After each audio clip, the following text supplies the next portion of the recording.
네, 여러분 안녕하십니까. AI 사업개발 커뮤니티 AI 토크쇼 진행을 맡은 셀렉스타 황민영입니다. 먼저 AI 토크쇼에 이번에도 참여해주신 많은 분들께 감사드립니다. AI 토크쇼는 AI 사업개발 커뮤니티 AI 노다지의 주체 및 주관으로 진행됩니다. 커뮤니티 생성 배경에 대해서 간단히 먼저 설명을 드릴 텐데요.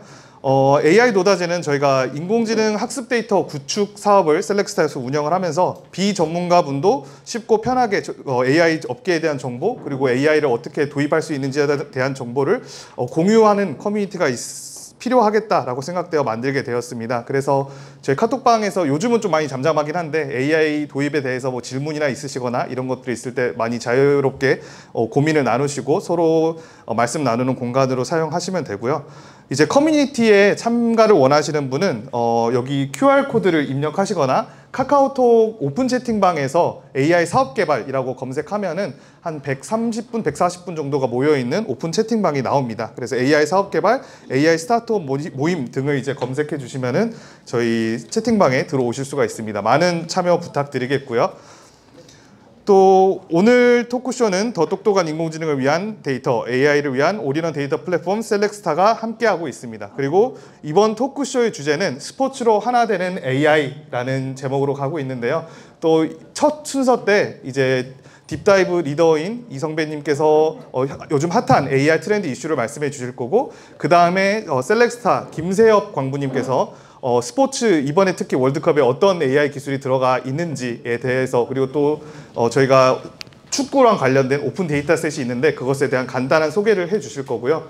또 그 이후에 10시부터 축구를 봅니다. 그래서 축구를 볼 때 여기 현장에 참여하신 분들에게 여러 가지 상품과 뭐 토토토 이런 합법적인 토토토를 진행하도록 할 테니까 또 많은 관심 부탁드리겠습니다. 또한 좋은 질문을 해주신 분께 또 온라인으로든 유튜브로든 현장에서든 좋은 질문을 해주신 분께 질문상으로 스타벅스 상품권을 드립니다. 그리고 달리 퀴즈 베스트 질문 뭐 네트워킹 이렇게 현장에 오셔서 여러 분들하고 이렇게 교류하시면은 이런 상품도 많이 있으니까 온라인으로만 보시지 마시고 현장에도 많이 와주시면 좋겠고요. 달리 퀴즈는 지난번에 처음으로 진행해 봤는데 실제로 달리가 그린 그림을 보고 맞추는 거예요. 어떤 프롬프트로 해서 이 그림이 생성됐는지 맞추는 퀴즈가 있는데 되게 재밌었거든요. 그 당시에 또 할로윈 파티로 해가지고 여러분들이 모여가지고 함께 재밌게 진행을 했었는데 또 계속 이어가 보도록 하겠습니다. 네, 먼저 첫 번째 순서로 최신 AI 트렌드에 대해서 이야기를 나누며 행사를 시작할 텐데요. 2022년 11월 지금 가장 핫한 AI 트렌드를 알려주실 딥다이브 리더인 이성배 광부님을 모시도록 하겠습니다. 모두 큰 박수 부탁드리겠습니다. 환영합니다. 네, 안녕하세요. 두 개를 다 들고 말씀하시는 거예요? 네. 착용을 하고 가겠습니다. 네. 다시 한번 박수 부탁드리겠습니다. 옆으로 좀. 네, 안녕하세요. 저는 지금 오히려 더 이쪽으로 하셔야 될 것 같아요. 왜냐면 더 가려요, 화면이. 네, 안녕하세요. 저는 딥다이브라고 비전공자를 위한 인공지능 콘텐츠를 제작하고 있는 AI 커뮤니티 팀을 리드하고 있는 이성배입니다. 안녕하세요. 네, 제 소개는 간단하게 드렸고 팀 소개를 조금 더 자세하게 드리면요. 저희가 앞서 말씀드린 것처럼 비전공자나 입문자를 위한 콘텐츠를 제작을 하고 있는데요.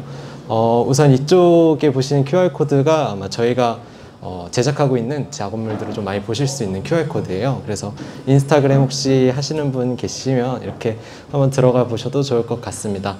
많은 카드 뉴스 같은 것들을 올리고 있고 어려운 논문들을 좀 쉽게 설명할 수 있게 네, 비전공자 입문자들 좀 흥미로운 인공지능들을 위주로 소개를 하고 있습니다. 마이크 한번. 네, 이게 조금 네, 저희가 마이크가 한 대밖에 없어가지고 오늘 왔다 가면서 해야 되는데요.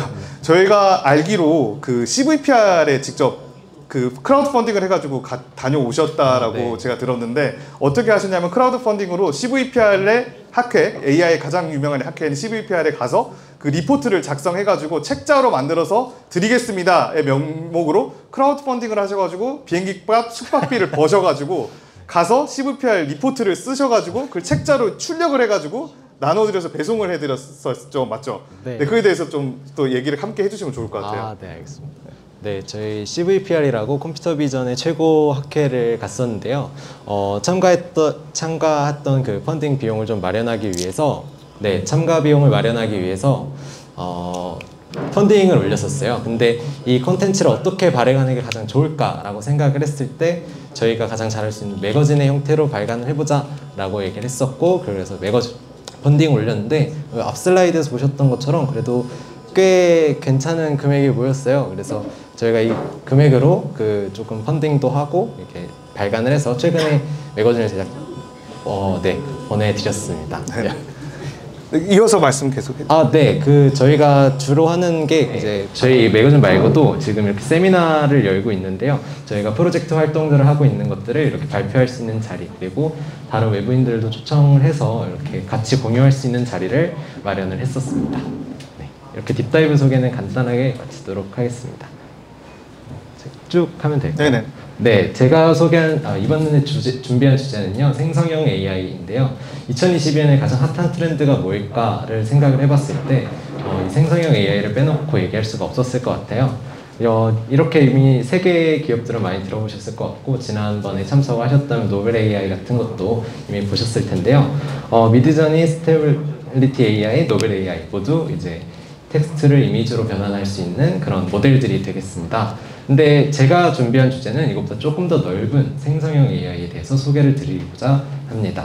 네, 다음. 조금 이 생성형 AI가 과연 트렌드인가 라고 생각을 해봤을 때 좀 제시할 만한 게 이제 금액적인 부분이 될 수 있을 것 같아요.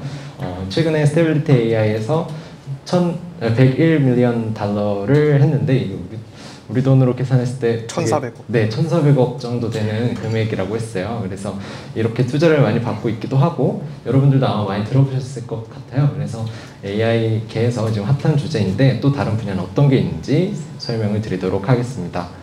네, 저희 총 6가지 주제를 찾아왔는데요. 그 중에서 이제 순서대로 설명을 드릴 텐데, 텍스트 투 이미지 이쪽 부분은 기존에 저희가 조금 생소할 수도 있는 텍스트나 아니면 뭐 음성 쪽에 가깝고요. 오른쪽에 있는 부분들은 컴퓨터 비전 분야로 생각해 주시면 되겠습니다. 네, 넘겨주겠어요? 첫 번째로 소개해드릴 건요, 텍스트 제너레이션이라고 해서 이제 GPT-3가 대표적인 모델이 될 수 있는데요. 2020년 6월에 처음 소개된 모델이었어요. 오픈 AI라고 일론 머스크가 이제 세운 그 인공지능 회사인데, 이쪽에서 2018년부터 GPT-1, 2019년 GPT-2, 2020년에 GPT-3까지 냈습니다. 근데 이 기술이 조금씩 무르익으면서 다양한 서비스들이 도입이 되고 있는데요. 하나의 예시를 갖고 왔어요. 이거는 GPT-2로 가지고 온 건데, 여기 보시면 10년 전이라는 하나의 단어만 넣어줘도 저희가 파인 튜닝을 통해서 웹툰 줄거리답게 만들어줘 라는 학습을 하고, 결과적으로 나온 게 이제 3년 전 사고로 인해 기억을 잃은 주인공 한솔은 상처를 치유하고 살 수 있을까? 하는 제법 그럴싸한 게 생성이 되었습니다. 근데 이거는 GPT-2를 가지고 이용을 한 거고요. GPT-3는 이보다 더 그럴싸하고 인간적으로 나오고 하여서 되게 다양한 서비스들이 쓰이고 있습니다. 대표적으로 이제 AI 챗봇 같은 게 될 수 있고요. 지금 뭐 글을 작성하는데 도와줄 수 있게끔, 뭐 작가를 위해서 조금 텍스트 프롬프트를 넣으면 쉽게 글을 이어나가서 쓸 수 있게끔 하는데 많이 쓰이고 있습니다. 네, 다음 넘겨주시겠어요? 네, 이거는 이제 음성을 한번 들어보면 되는데요. 넘어가 버렸네요. 그 10월에 구글, 네, 그 10월에 바로 아마 재생이 될 것 같아요. 아까처럼. 네. Nay, nay, lording, answered Wolf. We know not how to call you lord or lady. We have lived too long in the forest and are now. Our first impressions of people are, in 9 cases out of 10, mere spectacle reflections of the actuality of things. 네, But they are 지금 impressions of 들으시는 something 거는 different 이렇게 and more. 3초짜리 프롬프트가 들어오게 되면 뒤에 있는 단어들은 자연스럽게 생성을 하는 거고요. 네, 계속 틀어주시겠어요? 지금 이 부분은 음악 생성 부분인데요. 3초짜리 피아노 음악을 넣어주면 그 뒤에 부분은 이제 AI가 생성하는 부분입니다. 지금 보시면 모델 자체 오디오 LM이라고 되어 있는데, LM은 랭귀지 모델이라고 저희가 일반적으로 어떤 데이터셋을 구축하거나 분위기가 되게 좋아졌네요.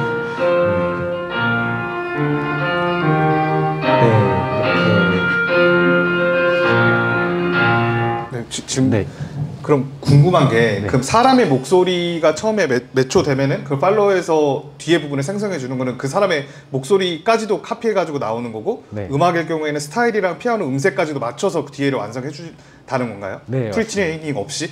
프리트레인 된 데이터가 이미 있는 상황에서 인퍼런스를 했다고 생각을 하시면 될 것 같아요. 그래서 이미 되어 있는 걸로 기반으로 이 사람의 특징은 이걸 거야 라는 걸 예측을 하면 그 3초 안에 특징을 파악하고 뒤에 있는 부분을 이제 만들어내는데, 아까 들어보셨으면 사실 그 인간이 바로 하는 어떤 스피치 컨티뉴에이션이라고 해서 제가 이 다음에 어떤 말을 할 건지도 예상이 돼야 되는데, 지금 이 모델 같은 경우는 그것까지 예측을 해서 자연스럽게 바뀐 것처럼 만든다고 이제 알고 계시면 될 것 같습니다. 신기하네. 네, 다음으로 넘어가 볼까요?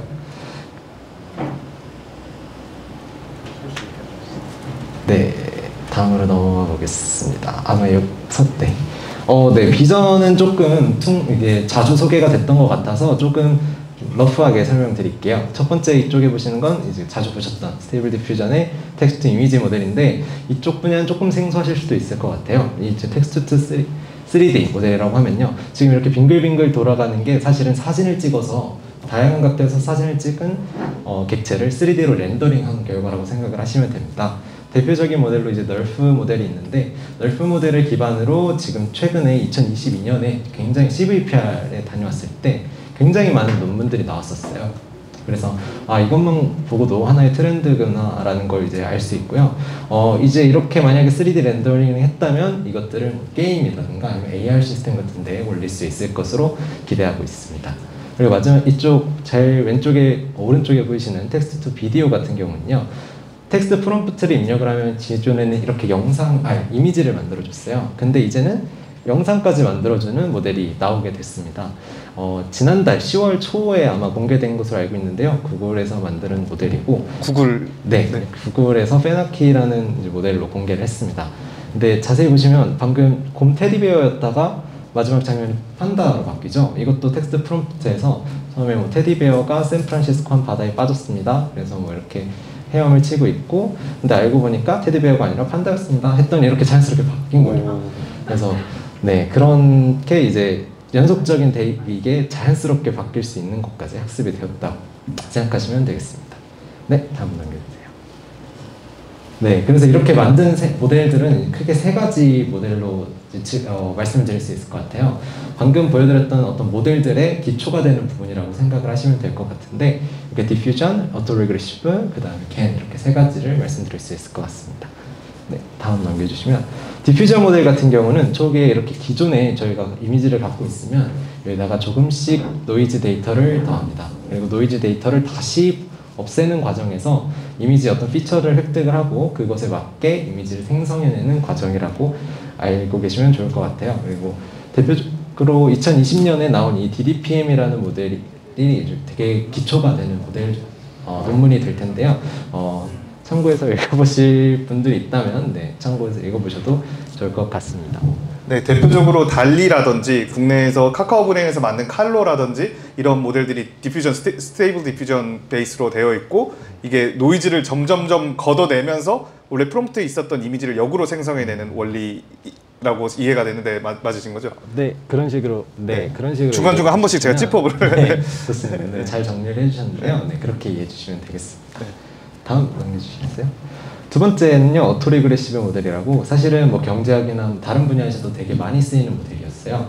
지금 보이시는 것처럼 인풋 데이터가 이렇게 쓱쓱 들어와서 다음 것을 예측을 하는데, 인풋 데이터가 들어온 걸 그대로 다시 아웃풋 데이터로 생성이 되고, 다시 아웃풋 데이터가 넘어와서 인풋 데이터로 되는 걸 볼 수 있어요. 이런 구조 자체가 이제 오토리그레시브 모델의 어떤 핵심이 되는데, 이제 트랜스포머 계열의 모델들에서 주로 쓰이는 어떤 방식이라고 생각하시면 되겠습니다. 이 방식 같은 경우는 이미지 데이터가 꼭 아니라고 하더라도 텍스트 데이터나 음악, 아까처럼 이렇게 뮤직, 오디오 데이터 같은 경우에도 쓰일 수 있는 방식입니다. 네, 다음 그리고 이제 좀 되게 유명한 2014년에 나온 겐이라는 모델이 있는데, 최근에 안 쓰이나 하고 찾아봤었는데 그래도 꽤 많은 모델에서 쓰이고 있더라고요. 특히 3D 같은 경우에 아까 널프 모델을 소개해드렸지만 겐 모델 같은 경우도 되게 많이 소개가 되고 있습니다. 아까 오디오 모델 같은 경우를 이제 오디오 이미지 파일로 디스퍼널 시킨 다음에 오디오 파형을 생성하는 쪽으로 간다면 이 겐 모델을 좀 많이 쓰더라고요. 그래서 겐 모델을 갖고 왔는데 이 구조가 막 되게 복잡해 보이는데요. 그 겐 모델 논문에서 저자가 설명을 쉽게 하기 위해서 설명한 방법이 있어요. 바로 위조 지폐범과 경찰인데요. 여기서 지금 제너레이터가 만든 어떤 이 결과물은 위조 지폐라고 생각을 하시면 되고, 저희가 실제로 갖고 있는 이게 진짜 화폐라고 생각을 하시면 됩니다. 그래서 위조 지폐범이 계속 지폐를 만들어내면 이것과 이것을 비교를 해서 디스크리미네이터라고 하는 이 경찰관이 판독을 합니다. 그래서 이게 위조 지폐일까 아니면 진짜일까 계속 판단을 하는 과정에서 이 위조 지폐범은 더욱 그럴싸한 지폐를 만들어낼 거고, 경찰은 더 잘 분별하려고 하겠죠. 이 원리처럼 여기서 만들어낸 이미지가 진짜일까 가짜일까를 이제 구분하는 어떤 모델이 된다고 이해하시면 좋을 것 같습니다. 네, 다음. 네, 이제 이렇게 크게 세 가지의 모델들을 설명을 드렸고요. 이 예시들을 한번 좀 보여드리려고 하는데요. 음악 생성이 어떻게 과연 쓰일 수 있을까 했는데, 이제 작년인가 재작년인가 AI 대 인간 해서 모델들이 한번 소개가 됐었어요. 한번 재생해 주실 수 있으실까요? 그래서 이제 지금 김광석 가수분께서 이 노래를 부른 적이 없음에도 불구하고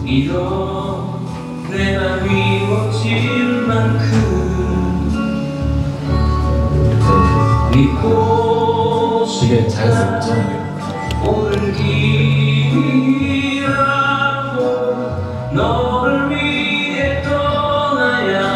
네, 여기까지 드릴까요? 네, 이렇게 보고 싶다라는 노래를 김광석 가수분이 한 번도 부른 적이 없음에도 불구하고 이 오디오에서 이미지를 잘 피처를 추출을 해서 합성시킨 결과를 볼 수 있습니다. 이렇게 되면 사실 저희가 뭐 좀 이렇게 알고 있는 오디오북 같은 것들을 뭐 연예인의 목소리로 만들 수 있는 것도 가능하고, 그 외에 다양한 뭐 부모님이 읽어주는 것처럼 할 수 있는 동화책 읽어주기 뭐 이런 모델도 서비스도 있거든요. 그런 식으로 활용을 하게 될 수 있습니다. 그리고 저희가 일반적으로 로봇과 뭐 AI의 대화 이럴 때 보셔도 이게 가끔은 체리 피킹된 되게 어떤 결과가 잘 나온 것만 갖고 와서 썼다 이런 얘기를 가끔 하는데요. 이 모델 같은 경우는 어느 정도 이미 수준이 올라와서 꼭 그렇지 않다고 하더라도 로버스트한 결과를 좀 나타내는 경향이 있습니다. 네, 다음 넘겨주시면요. 아까 설명드렸던 것처럼 그 텍스트를 쓸 때 도와주는 모델이 있어요. 챗봇 아니면 문장 생성, 문장 요약 이렇게 되어 있는데, 이게 월드크래프트라고 구글에서 또 마찬가지로 낸 모델인데요. 제가 여기까지 글을 써놓고 다음에 어떻게 써야 될지 모르겠어, 생성해줘 하면 이제 AI가 생성을 해줍니다. 근데 그 생성해준 스타일이 이제 여러 가지의 스타일이 뜨고, 거기에서 제가 원하는 텍스트를 또 입력을 하면 분명히 자기가 원하지 않는 부분들이 있을 것 같아요. 그럼 그 부분만 이렇게 선택을 해서 또다시 수정해줘 라고 하면은 좀 elaborate, 정교화하는 작업까지 더해지면서 창작자가 글을 쓸 때 훨씬 도움을 주는 방법이라고 생각하실 수 있고요. 챗봇이나 문장 요약 같은 경우도 하나의 랭귀지 모델로 이렇게 학습이 가능합니다. 그래서 챗봇 같은 경우도 대화지만 결국에 인간이 어떤 발언을 한 것을 기반으로 기계가 생성해낸다라는 관점에서 본다면 챗봇 같은 것으로도 충분히 활용할 수 있습니다. 네, 마지막 제가 이제 준비한 마지막 슬라이드인데요. 셔터스톡이라는 대표적인 스톡 이미지 회사가 있었어요. 근데 그 회사가 이번에 AI 달리가 만든 그 이미지들이 스톡 사진들을 대체하지 않을까라고 생각을 했었는데, 아니나 다를까 이 셔터스톡이 바로 인수를 그 서비스를 도입을 해버렸다고 하더라고요. 그래서 이런 발전 방향으로 봤을 때 결국 AI가 대체한다기보다는 어떤 상호보완적인 관계로서 나아가게 되지 않을까라고 저는 생각을 하고 있습니다. 네, 이제 마지막 슬라이드였고 제가 준비한 발표는 여기까지였습니다. 이 사진도 지금 아웃페인팅 된 결과인데요. 저희가 익히 알고 있는 그 별이 빛나는 밤, 그 작품인데 거기에 바깥 부분은 어떻게 되어 있을까를 예측한 그려본 하나의 생성 모델이라고 생각하시면 될 것 같아요. 네, 이 모델까지 설명드리면서 발표 마치도록 하겠습니다. 네, 수고하셨습니다. 그 제너레이티브 AI의 뭐 역사까지는 아니지만 현재 어떤 흐름으로 진행되고 있는지 설명해 주시고 어떤 모델이 있는지 그리고 현재 어느 정도 기술 수준까지 와 있는지 설명해 주셨는데 정말 저도 테디베어가 그 영상으로 바뀌는 거 맨 처음 봤을 때도 충격을 먹었거든요. 요즘에 뭐 페이스북 메타에서도 많이 이런 거 만들고 뭐 3D 텍스트 수 3D도 지금 현재 계속 되고 있는 거죠. 네. 뭐 이렇게까지 되고 있는 거를 봤을 때 진짜 우리의 크리에이터들이 설 땅이 있을까 이런 생각을 많이 하게 됐던 것 같습니다. 혹시 질문하고 싶으신 분 있으실까요? 질문? 네, 뒤에 지금 마이크 전달드리겠습니다.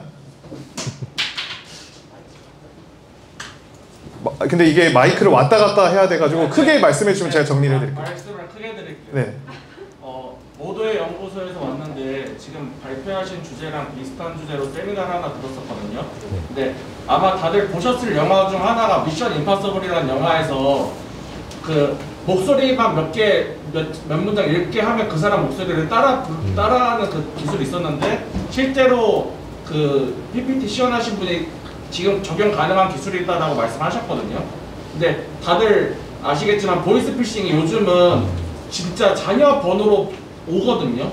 그래서 비슷한 목소리가 있어도 엄마 아빠는 깜짝 놀래가지고 이제 바로 돈을 주거나 이런 상황인데 제가 이거를 어떻게 여쭤봤었냐면 보이스피싱 조직들이 이 기술을 갖고 있으면 진짜 아들 진짜 딸 목소리로 전화를 할 텐데 어떻게 할까요? 했더니 그분이 하시는 대답은 그래도 보이스피싱이 그 기술까지 가지고 있을까요? 라는 원초적인 답변을 들었거든요. 근데 제가 궁금한 거는 이제는 AI가 이 정도까지 하잖아요. 목소리도 따라하고 이런 상황이 됐는데 그것마저도 우리가 필터링을 할 수 있는 AI가 또 나올 수 있을까요? 그러니까 이게 진짜 자녀 목소리인지 AI로 만든 목소리인지 그거를 마찬가지로 AI로 또 극복할 수 있을지 그게 궁금해서요.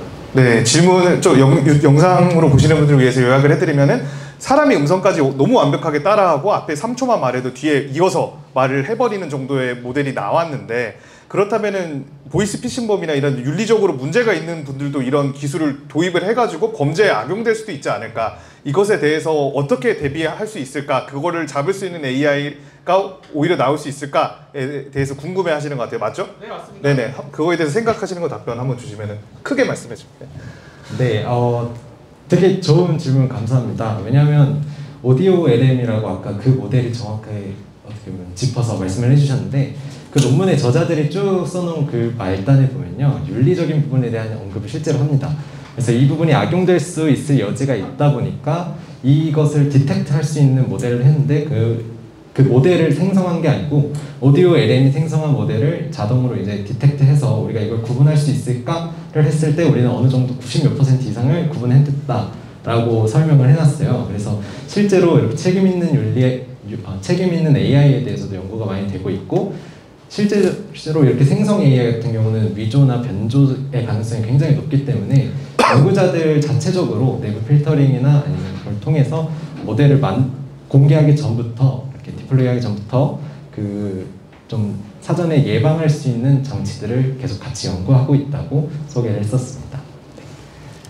네, 그리고 이제 좀 멀 미래일지 가까운 미래일지 모르겠지만 제 개인적인 의견으로는 이제 튜링 테스트 하듯이 이제 전화를 받아도 너 내 아들 맞아? 이렇게 말투나 이런 것까지 봐야 될 것 같아요. 현재까지 기술로서는 목소리를 흉내낼 수 있지만 평상시 말하는 습관, 말하는 투 이런 거는 아직까지는 되지 않고 있고, 그런 데이터를 취득하기도 지금 뭐 범죄자 집단에서 하는 것도 불가능한 상황이니까 인간 튜링 테스트를 해야 되지 않을까.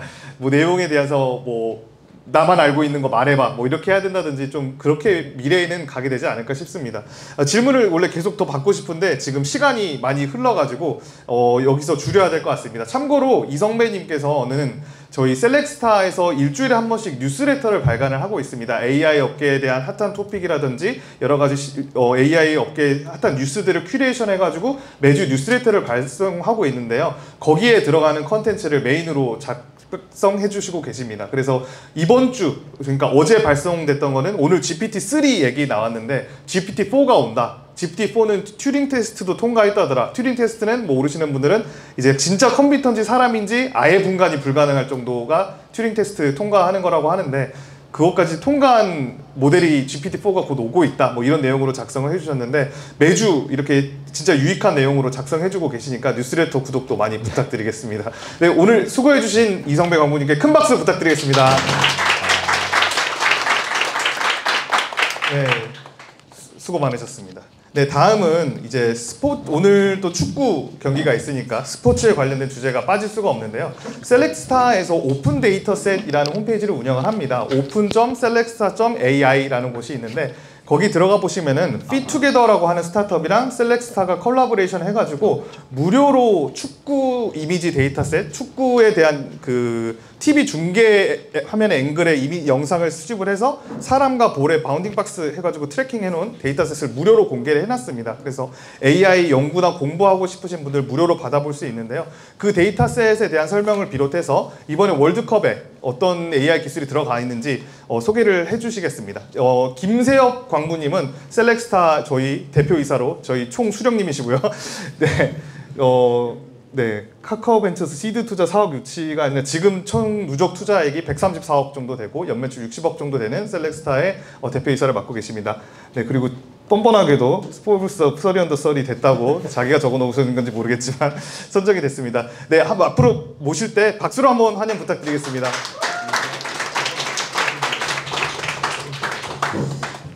네, 안녕하세요. 셀렉스타 대표 맡고 있는 김세호입니다. 반갑습니다. 그냥 하시면 됩니다. 이제. 네. 네네. 뭐 오늘 어떤 주제로 어떻게 준비를 하셨나요? 네, 아무래도 오늘이 이제 우리나라 첫 경기일이고 이제 월드컵 시즌이다 보니까 스포츠와 또 인공지능에 관해서 조금 말씀드리는 시간을 갖도록 하겠습니다. 네, 넘겨주시면 되겠습니다. 사실 우리가 너무 쓰고 있는 것들이 이제 굉장히 뭐 신발부터 해가지고 혹은 여러 스포츠에서도 이제 많은 기술들이 이제 적용되고 있다라는 거를 저희가 뭐 굉장히 국제적인 행사, 올림픽이나 월드컵 이런 걸 계속 겪으면서 많이 느끼고 있잖아요.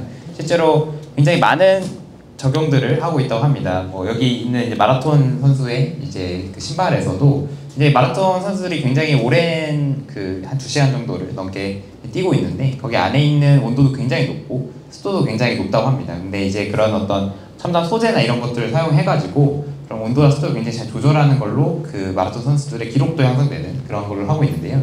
그래서 이렇게 굉장히 기술이 이제 스포츠 영역에 있어서 많이 적용이 되고 있습니다. 그래서 그저께였죠. 이제 저희 사우디랑 그 다음에 아르헨티나에서 저 같은 경우에는 또 메시의 팬이어가지고 굉장히 잘 될 거라 생각을 했었는데 사우디가 이기는 이변이 있지 않았습니까? 충격이었죠. 네. 그래서 이번에 그 월드컵에서 처음 이렇게 잘 도입되는 기술이 있다고 합니다. 그래서 그 기술에 대해서 간단히 좀 한번 보고 넘어가면 좋을 것 같은데요. 네. 이거는 이제 인공지능을 사용해서 오프사이드 트랙을 이제 찾아내는 겁니다. 그래서 다들 축구를 잘 아시겠지만 간단히 오프사이드 같은 경우에는 이제 공격수가 이제 수비수보다 더 앞에 있으면 안 되는 딱 공을 패스가 시작되는 순간에 수비수보다 뒤에 있어야 되는 그런 이제 룰이지 않습니까? 그래서 결국에는 그 오프사이드 자체가 굉장히 골을 가르기도 하고 이렇게 하고 있는데 그 오프사이드에 대한 거를 인공지능이 판단하는 기술이라고 합니다. 그래서 그 기술에 대해서 소개한 뉴스 영상이 있어가지고 그 영상 먼저 조금 보도록 하겠습니다.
네, 그래서 방금 이제 보셨던 기술 2개, 하나는 카메라 트래킹 기술이고 하나는 인체 모션 기술인데요.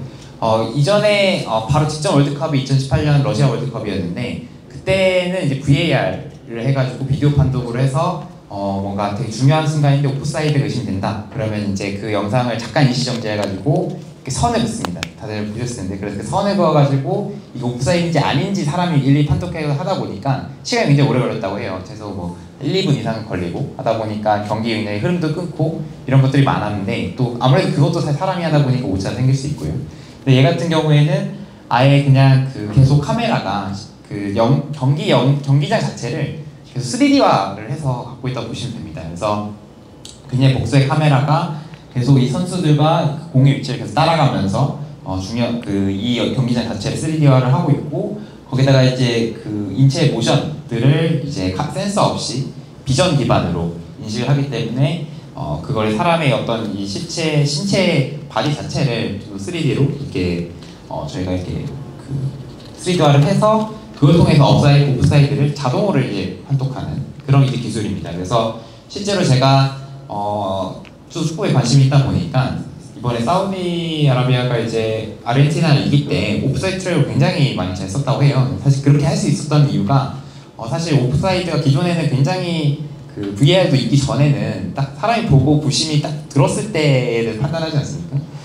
제가 2006년 저희 그 월드컵 때 그 제 기억으로 이제 스위스전에서 우리나라가 그것 때문에 이제 굉장히 그 오심으로 진 기억이 나는데 그때 제가 좀 더 어릴 때여가지고 펑펑 울었거든요. 그때 제가 그때 9살? 그때 아니 10살? 그때 제가 한 12살인가 그랬을 것 같아요. 그렇게 어리지 않습니다. 예, 알겠습니다. 네, 그랬었는데 어쨌든 그거 자체가 이제는 훨씬 더 정교하고 오프사이드 트랙 자체가 더 정확하게 쓸 수 있다는 걸 아니까 아예 그 수비수들이 공격수들한테 오프사이드에 걸릴만한 트랩을 완전 이제 열심히 연습을 한 거예요. 그래서 공이 딱 공격수한테 패스가 되는 순간 수비수가 일제히 앞으로 확 나옵니다. 그러면 이제 바로 걸리지 않습니다. 전략적으로 사우디에서 그렇게 했다라는 네, 건가요? 그렇죠. 이번에? 네. 그래서 이제 그걸 통해서 아르헨티나를 굉장히 잘 잡았고 그래서 굉장히 그 고도의 조직력으로 그리고 이 기술로 오프사이드 트랩이 잘 동작할 거를 알고 있기 때문에 그렇게 했다고 합니다. 그래서 AI적으로 볼 때는 이게 그렇게 어려운 기술은 아닌 거잖아요. 전형적인 랜드마크 오노테이션이고 그냥 위치 인식 기술만 쓰는 거잖아요. 네, 사실 저는 이 기술 자체가 그 대단하다고 생각하는 이유 중에 하나가 어떻게 보면 이거 자체 하나하나를 하는 거에 대해서는 뭐 그렇게 할 수 있을 것 같은데 이거는 굉장히 월드컵이라는 중요한 그런 순간에 실시간으로 동작하는 것 자체가 굉장히 기술 수준이 많이 올라갔다고 생각을 들고요. 아무래도 요즘에 이제 뭐 경제 상황과 더불어서 AI의 어떤 효용성에 대해서도 다들 경제 효용성에 대해서 많이 얘기를 하는 상황인데 이게 또 좋은 사례가 되지 않을까 싶긴 합니다. 이제 판사도 AI로 뭐 대체를 시켜야 된다. 이거 잘 되는 거 봐라. 이렇게 해서 그런 얘기도 있습니다. 네, 판사님 저는 아무 말도 하지 않았습니다. 네, 넘어가시면 되겠습니다. 그래서 이제 여기서 들어가는 기술이 이제 크게 두 개가 있습니다. 하나는 카메라를 계속 찾아다니는 카메라 트래킹 기술인데요. 그거 기술에 좀 활용할 수 있는 데이터셋을 저희가 오픈 데이터셋이라 하면 저희가 데이터셋을 구축해가지고 많은 분들이 그냥 자유롭게 쓸 수 있도록 공개한 데이터셋을 말하는데요. 그 오픈 데이터셋을 하나 구축한 게 있습니다. 이거는 이제 피투게더라고 하는 축구 관련된 AI 회사와 함께 저희가 구축을 했고요. 그래서 축구장의 이미지 데이터도 저희가 구축을 했습니다. 네, 남겨주시면 감사하겠습니다. 이거는 결국에는 그 아까 보시는 그런 카메라 트래킹 같은 경우에는 주로 공을 들고 있는 어떤 선수들이나 심판들의 위치를 잘 파악하는 게 중요합니다. 그 위해서는 경기장 안에 누가 선수이고 누가 심판인지 이런 걸 잘 표시해야 되지 않습니까? 그래서 저희가 이제 저희 셀렉스타의 자체 데이터 플랫폼인 이제 크라우드소싱 기술을 통해서 여기 있는 그것처럼 선수의 위치들을 어떤 바운딩 박스의 형태로 표시한 것을 여기 실제 작업 가이드를 보여주고 있는 거고요. 특히 이런 그 AI를 잘 가르치기 위해서 그 AI가 배우기 위한 그런 어떤 데이터들을 이렇게 사람이 직접 이렇게 수작업을 해서 작업을 해줘가지고 그걸 인공지능이 배우는 과정들이 있습니다. 그래서 저희 셀렉스타는 그런 AI 학습 데이터를 굉장히 고품질로 만들어주는 그런 회사로 생각하시면 될 것 같고요. 이렇게 이제 데이터셋이 고품질로 만들어져야 인공지능이 제대로 좀 잘 배울 수가 있습니다. 그래서 워낙 사람들이 그 실제 이 데이터를 수작업을 만드는 거기 때문에 여기서 중요한 것들은 굉장히 이런 데이터를 작업하기 위한 가이드라인이 좀 디테일하고 굉장히 가독성 있게 잘 정단되는 게 중요하는데요. 그래서 그런 어떤 다양한 가이드라인 룰들을 굉장히 잘 정리해서 고품질 데이터셋을 만드는 게 좀 저희 회사 특징입니다. 네, 그래서 실제로 굉장히 그 프로젝트를 수행하다 보면 굉장히 애매한 그런 그 순간도 나옵니다. 예를 들어서 일단 이제 기본적으로 이제 선수들에 대해서 굉장히 우리 잘 레이블링 해야 되고요. 가끔 보면 선수들끼리도 겹치는 그런 순간도 나오기도 하고, 그 다음에 이제 선수들의 잔상이 남았을 때는 내가 어떻게 박스를 쳐야 되나 뭐 그런 부분들도 있고요. 굉장히 그렇게 정밀하게 가공이 필요한 순간에서도 저희가 이제 에지 케이스들을 잘 찾아서 데이터들을 구축하고 있습니다. 네, 그래서 실제로 이렇게 해서 저희가 데이터셋들을 이제 공개를 하고 있고요. 한 데이터셋은 이미지 한 1만여 장에 대해서 20만 정도 박스, 20만 개 정도의 이제 선수들을 저희가 표시했다고 보시면 될 것 같습니다. 네, 보시입니다. 네.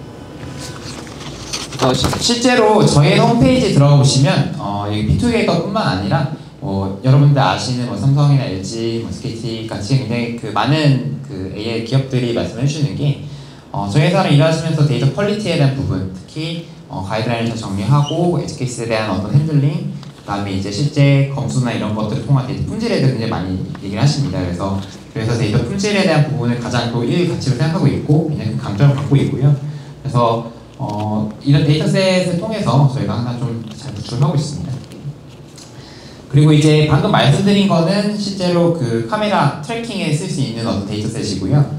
두 번째 제가 포인트로 말씀드렸던 건 이제 모션을 인식하는 부분을 말씀드렸잖아요. 결국에는 그 사람을 좀 더 3D로 정교하게 표시하기 위해서는 각각의 관절들이 어떻게 위치했는지를 AI가 인식하는 과정입니다. 그래서 그런 어떤 태스크를 이제 키포인트 혹은 랜드마크라고 많이 부르고 있는데요. 이런 그 사람의 관절뿐만 아니라 보시다시피 이런 어떤 눈, 코, 입에 대한 어떤 그런 윤곽을 표시하는 작업들이 많습니다. 그래서 이건 저희가 실제 구축했던 프로젝트 사례인데, 이런 보시는 것 같이 어떤 유화들에 있는 그 인물들의 이제 눈, 코, 입에 대해서 거의 한 29개 정도 데이터 포인트를 저희가 찍는 사례가 있습니다. 네, 보시면 네, 그래서 턱에 대한 부분이나 눈썹에 대한 부분 이렇게 굉장히 디테일하게 저희가 만들고 있습니다. 그래서 굉장히 어려운 프로젝트인데요. 또 저희 회사가 또 올해 5년 차도 되고 있는데, 또 이렇게 워낙 또 긴 기간, 국내에서 가장 또 긴 기간 이제 데이터 구축을 많이 했다 보니까 이런 어려운 프로젝트도 잘 수행을 하고 있습니다. 네, 그래서 굉장히 어려운 프로젝트들이었고요. 네, 남겨주시면 될 것 같습니다. 네, 그래서 실제로 이렇게 인공지능이 굉장히 많은 산업군에 쓰이다 보니까 어떤 특징을 갖고 있냐면요. 데이터들이 점점 어려워지고 있습니다. 그러니까 이전에는 소위 이제 개와 고양이를 잘 구분하면 되는, 그냥 특별하게 우리가 어떤 룰이나 가이드를 잘 알지 못해도 직관적으로 상식적으로 할 수 있는 부분들이었는데, 워낙 다들 AI를 본인의 어떤 도메인이나 혹은 상황에 맞게 만들려고 하다 보니까 그럼 그거를 위한 데이터셋도 굉장히 디테일하게 들어가야 되거든요. 그리고 그것들의 이제 특징이 데이터셋을 한 번에 완벽하게 절대 못 만듭니다. 그래서 데이터셋을 내가 구축을 하고 레이블링을 하다 보면 이런 케이스는 어떡하지? 이런 케이스는 어떡하지? 이런 어떤 소위 에지 케이스들이 굉장히 많이 등장하게 되고요. 그거에 맞춰서 다시 레이블링 기획이나 룰을 수정하고 반영하는 그런 과정도 있습니다. 그래서 이렇게 이제 데이터 센트릭 AI라는, 이따가 제가 또 쉬는 시간 이후에 한 번 더 말씀드릴 주제인데, 이런 데이터 센트릭 AI에 있어서는 한 번에 그 데이터를 모든 거 만드는 게 아니라 계속 반복적으로 데이터를 수정하고 추가하고 이런 과정들이 필요합니다. 그래서 이런 식으로 이제 많이 트렌드가 바뀌고 있고 저희 회사도 그거에 잘 대응을 하고 있는 상황입니다. 네, 알겠습니다. 그래서 오늘 이제 그 새로 만들어진 월드컵에 적용된 환자도 오프사이트 인식하는 기술에 대해서 말씀드렸는데요. 그 기술이 또 이따 우리나라 경기할 때도 굉장히 좋은 쪽으로 또 적용이 되기를 바라고 있습니다. 그래서 이런 스포츠에 대해서도 인공지능이 적용하고 있고 굉장히 다양한, 그리고 여러분들이 계시는 도메인에서 AI를 굉장히 많이 적용할 수 있다는 말씀 드릴 수 있을 것 같고요. 네, 일단 여기까지 발표 마치고 Q&A 하도록 하겠습니다. 감사합니다. 네, 저도 사실 발표 내용을 오늘 처음 봤는데 뒷부분에 대놓고 우리 회사 광고를 이렇게 하실 줄은 제가 좀 몰랐는데, 어쨌든 이렇게 스포츠의 어떤 어떤 AI가 도입이 됐는지, 그리고 저희가 이렇게 오픈 데이터셋으로 구축해가지고 어떻게 기여를 하고 있는지에 대해서 설명을 해주셨습니다. 혹시 궁금하시거나 더 질문하시고 싶은 내용 있으실까요? 네, 한 번 더 질문. 네. 오늘 질문 왕이시네요. 다른 게 아니라 이제 AI가 어떻게 보면 감정과 이성 중에서 이성적인 판단을 해주는 존재잖아요. 그래서 스포츠가 어떻게 보면 이성적인 판단을 해야 되는 스포츠인데, 야구 그 비디오 판독도 그렇고 테니스 판독도 그렇고 AI는 아니지만 지금 말씀하신 것도 그렇고 항상 사람을 한번 거친 다음에 발표가 되거든요. 그래서 어떤 논란이 있었냐면, 저번 월드컵 2018년도부터 VAR이 진행됐는데 약팀들은 수혜를 못 받았고 강팀들만 수혜를 받은 케이스가 많았었고, 이번에도 그래서 논란이 되고 있는 게 아르헨티나가 3번이나 취소된 게 중동에서 열린 월드컵이라 사우디를 봐준 게 아니냐라는 얘기가 있었어요. 그래서 저는 궁금한 게 AI가 왜 항상 사람을 한번 무조건 거치고 난 다음에 발표가 되는지. 근데 이게 스포츠는 제가 봤을 때 모든 스포츠 구분 없이 AI가 딱 판독 내려서 결과가 나온 게 아니라 지금 말씀하신 대로 VAR식을 거치던지 아니면 심판들이 한번 보고 거치던지 이런 과정들이 있거든요. 근데 왜 하필 스포츠가 직관적으로 판단되지 않고 인간을 한번 거치는지에 대해서 여쭤보고 싶습니다. 살짝 요약해서 말씀드리면, 영상을 위해서 이번에 월드컵을 봤을 때에도 AI가 아무리 판독을 해도 항상 사람을 거쳐서 나오는데, 그 사람은 어차피 거치면은 공정성 이슈가 어차피 또 발생할 텐데 왜 그렇게 되고만 있는지에 대해서 질문해 주셨고요. 결국엔 그거는 제 생각에는 뭐 스포츠뿐만은 아닌 것 같아요. 다른 판독에 있어서 AI를 활용하지만 결국엔 사람이 결정하는 부분인 것 같은데, 사실 이거는 저희 뭐 우리나라뿐만 아니라 이제 글로벌하게도 잘 정해야 되는 게 책임 소재 부분인 것 같습니다. 결국에는 어떤 결정에 대해서 누가 책임을 질 것이냐. 근데 사실 아직은 적어도 말씀하신 그런 심판 지문에 대해서는 결국에는 그런 결정을 하는 권한과 책임은 심판에게 있다라는 게 룰이기 때문에 그렇게 거치는 게 오히려 그 룰 안에서는 더 적합하다고 생각이 들고요. 그러니까 만약에 이제 룰을 AI가 내린 판단으로 무조건 한다라고 하면 사실 그렇게 심판이 볼 일은 없을 것 같습니다. 결국에는 사람들이 AI 쓸 때 책임을 누구한테 줄 것이냐, 권한을 누구한테 줄 것이냐 문제인 것 같고요.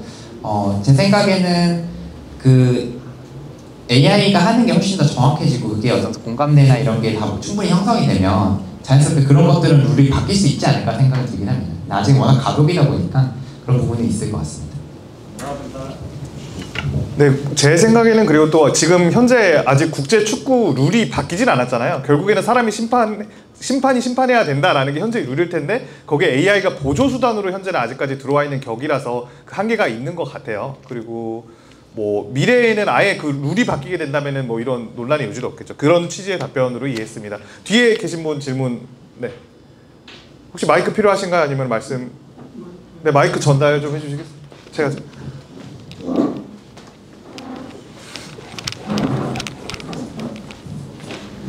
네, 말씀 잘 들었습니다. AI가 사실은 이제 인간과 뭐 경쟁을 하고 인간의 어떤 그런 영역을 뭐 침해한다, 지배한다. 그래서 인간들이 AI한테 밀려날 것이다. 뭐 그런 얘기가 많이 있는데, 사실 그런 수준까지 가려면은 아직도 뭐 먼 미래같이 느껴져요.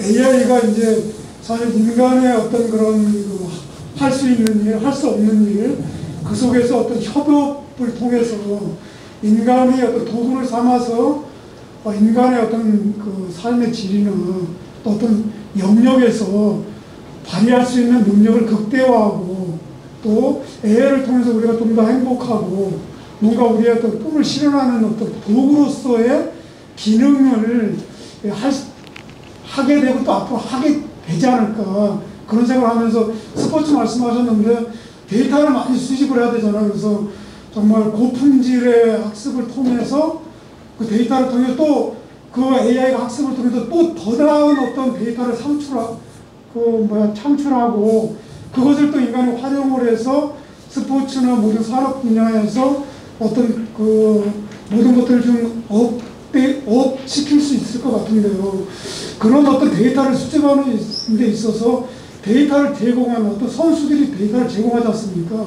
경기의 어떤 여러 가지 사례를 통해서 그러면 그 선수들이 어떤 정보, 데이터를 제공하는 어떤 정보를 잘 보완을 하고 그런 것들이 좀 악용되지 않도록 하고 그 사람들이 제공하는 어떤 정보에 대한 인센티브를 그 선수들에게도 돌아가야 되지 않을까라는 생각을 좀 하게 됩니다. 그래서 그런 부분에 대해서는 어떻게 이런 어떤 스포츠에 이렇게 데이터를 제공하고 하는데 그 제공을 해주는 선수들, 데이터 제공자에 대한 어떤 개인 정보라든지 또 그런 어떤 기여하는 데 있어서 인센티브 그런 부분에 대해서는 어떻게 생각을 하고 있는지 궁금하고요.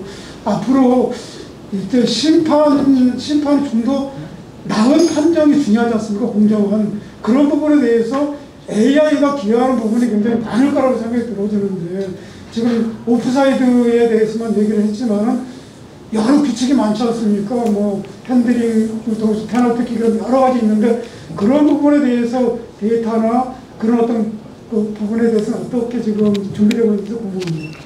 길어져 죄송합니다. 네, 두 가지 질문을 해주셨는데 첫 번째는 작업에 여기 나오는 축구 선수들이 실례합니다.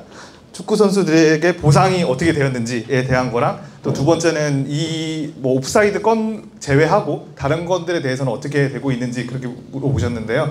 이 부분은 제가 좀 알고 있어서 제가 대신 답변을 드리면은 저희가 일반적으로 크라우드 소싱 형태로 데이터를 수집을 할 때는 그 작업에 참여하시는 분들에게 작업 비용을 다 드립니다. 뭐 예를 들면 저 전국에는 여러 팔도의 물병들을 모으고 싶다 하는 물병 사진 제출해 주시면은 뭐 100원, 200원 드려요. 그리고 저희가 실제로 개인정보가 담긴 얼굴 사진 이런 거 모을 때도 있는데 그럴 때는 뭐 10만 원, 최대 10만 원까지도 드리면서 이건 연구 용도 이외에는 절대 활용되지 않는다는 저희도 보안 서약도 하고 뭐 여러 가지 협약도 하면서 비용을 지급해 드리고요. 다만 이 건에 대해서는 제가 알기로는 피투게더가 이제 축구 연맹 쪽에 계약이 되어 있어서 오히려 그쪽에서 용역을 받으면서 만들고 있는 데이터라서 그 선수들한테 비용을 따로 지급하고 만든 건 아닙니다. 그쪽 협회에서 오히려 너네 이거 우리 좀 만들어줘 하고 주는 데이터여가지고 그리고 공개에 대한 부분도 모든 선수들이 다 동의하고 공개를 했기 때문에 이 프로젝트 건에 대해서는 축구 선수들한테 저희가 지급되는 비용이 없었고요. 저희도 무료로 공개하는 데이터셋이었고 그리고 두 번째로 말씀해 주신 건에 대해서는 피투게더 같은 여러 축구 AI 스타트업에서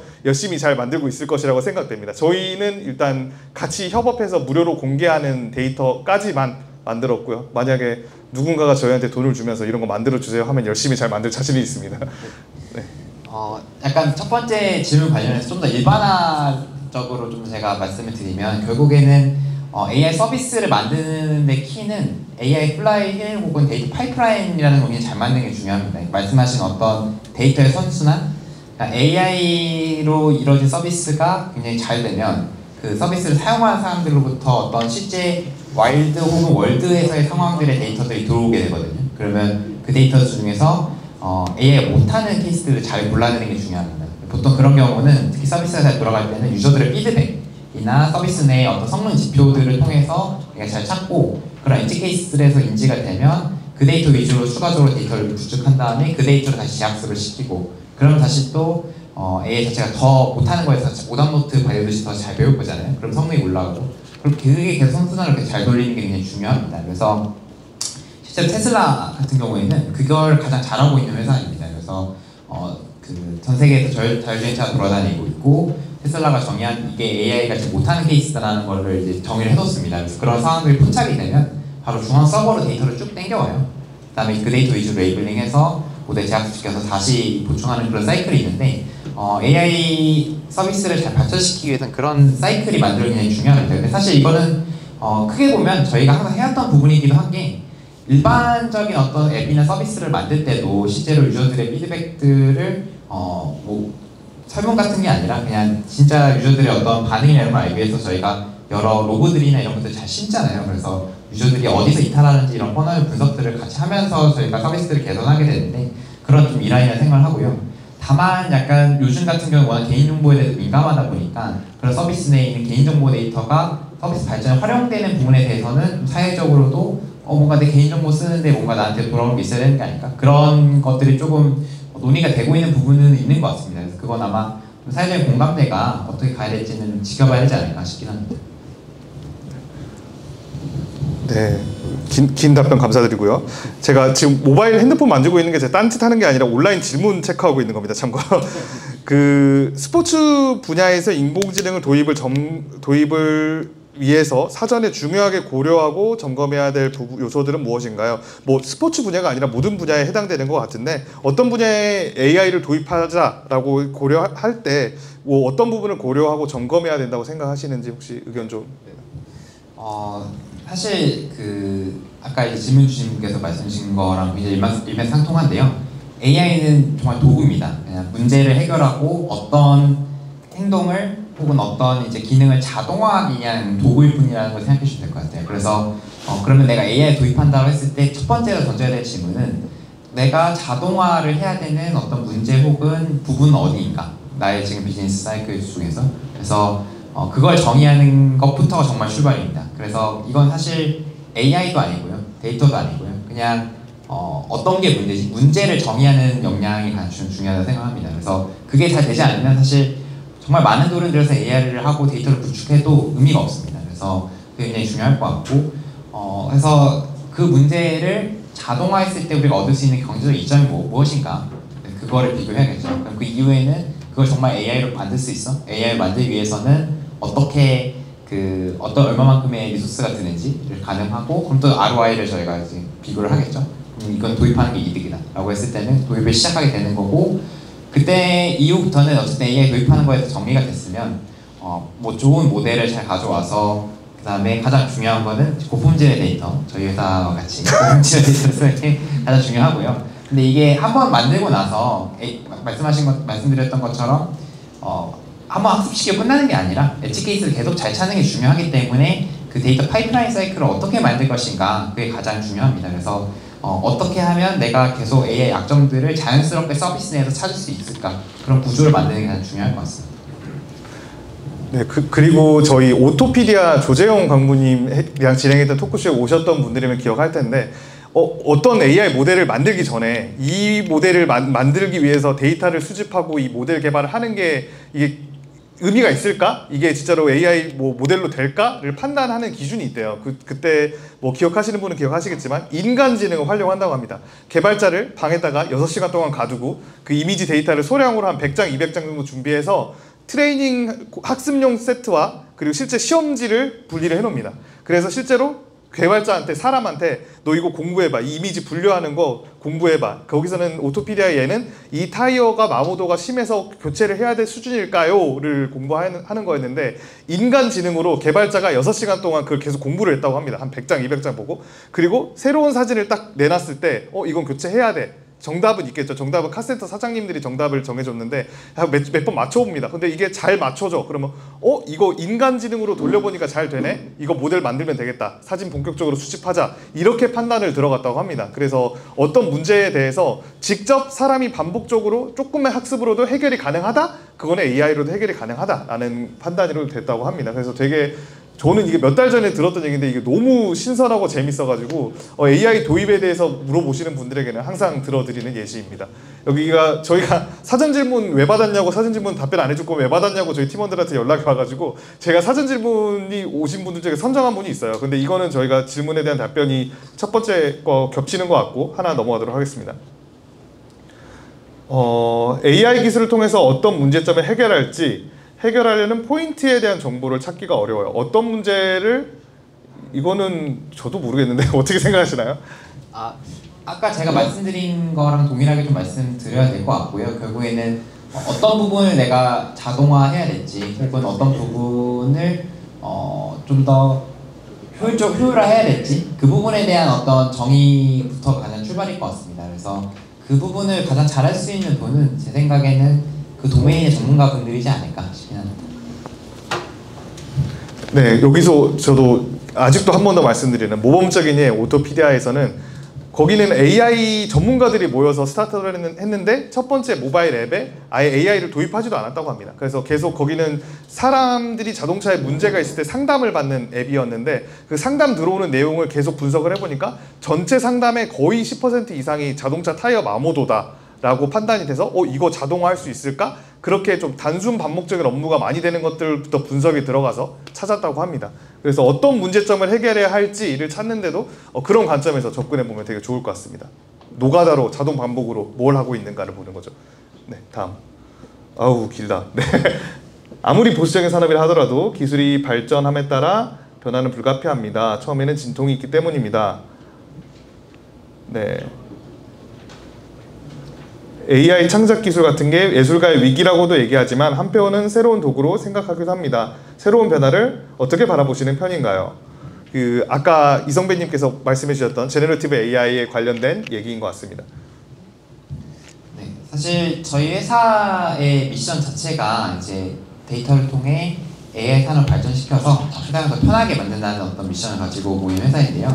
그만큼 이제 AI 자체가 굉장히 그 산업 전방위적으로 많은 큰 변화를 이끌 수 있다고 생각을 하고 있습니다. 그래서 저희 회사는 AI 산업에 있어서 데이터 문제가 가장 크다고 생각했기 때문에 출발한 회사이고요. 그렇다는 얘기는 사실 어떤 분야든 간에 그런 AI를 이끄는 변화 자체에 대해서는 굉장히 긍정적이고 훨씬 더 저희에게 더 이로운 일이 많을 거라고 생각을 하고 있습니다. 다만 결국엔 모든 변화에는 충분히 이제 기존에 있었던 거랑 잘 어우러지는 게 중요하기 때문에 사실 최근에 노블 AI도 같은 경우에도 저작권 이슈가 굉장히 있었고 그걸 통해서 만든 웹툰에 대해서 사실 또 저작권 그림체에 대한 또 저작권 이슈도 있기 때문에 사실 부딪혀 봐야 저는 사회적으로 뭔가 이렇게 계속 공감대가 되고 논의가 되고 된다고 생각하거든요. 그래서 어쨌든 결국에는 그런 AI 윤리에 대한 키워드도 계속 나오고 있고 법제화해야 되는 것도 계속 나오고 있기 때문에 사실 시간은 꽤 걸릴 것 같긴 해요. 한 최소 5년 정도 걸릴 것 같긴 한데 그래도 자리를 좀 잘 잡히는 방향으로 갈 수 있지 않을까 생각을 합니다. 그리고 또 AI가 잘 돼야 저희 회사도 잘 될 수 있기 때문에 잘 되길 바라고 있습니다.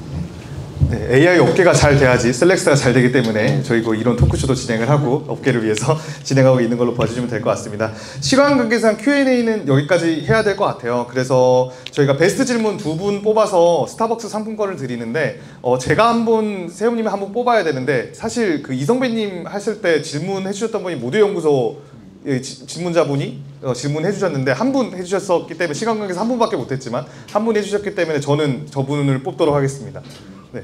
또 좋은 질문 내용이라든지 어떤 내용 쪽으로도 사전 질문도 포함해가지고 하나 골라주시면 됩니다. 네, 저는 또 이쪽에 계셨던 분 질문이 어쨌든 굉장히 AI 도입이나 혹은 AI를 제대로 서비스를 키우기 위해서 중요한 부분들을 질문 주신 것 같아서 선정드리고 싶습니다. 맨 뒤에 계셨던 분, 네네, 두 분 감사드립니다. 축하드립니다.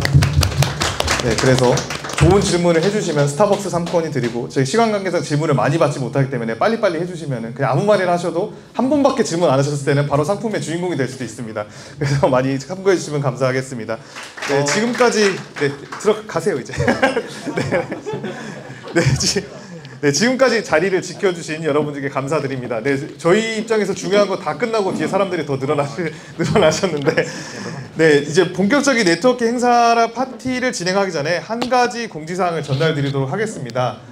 네, 저희가 다음 행사 안내를 먼저 한번 해드릴 텐데요. 뉴립스 2022가 성배님도 잘 아시겠지만 AI 업계에서 학회 3개만 꼽아라 하면 항상 원투로 나오는 게 CVPAR하고 뉴립스라는 학회인데요. 뉴립스 역사상 처음으로 한국인 조직위원이 이번에 나오게 되었습니다. 그게 카이스트 오해영 교수님, 안성진 교수님, 그리고 네이버 AI의 하정우 소장님 이렇게 3분이 있는데요. 이 3분이 뉴립스 운영위원을 맡으시면서 한 분은 오퍼레이션 체어, 커뮤니티 체어, 소셜 체어 이렇게 있는 걸로 아는데 정확한지는 모르겠고 운영위원으로 선정되신 분이 이제 뉴립스 학회에 다녀오셔서 2022 뉴립스 학회의 어떤 최신 트렌드를 어떻고 이거를 통해서 2023년도는 어떻게 생각하는지에 대해서 저희가 세미나를 준비를 했습니다. 이 세미나 같은 경우에는 좀 비공개로 진행을 하게 돼가지고 이제 여러분들은 다 온라인으로만 참석을 하시게 될 것 같은데 AI 노다지 12월 행사는 12월 13일 오전 10시 반부터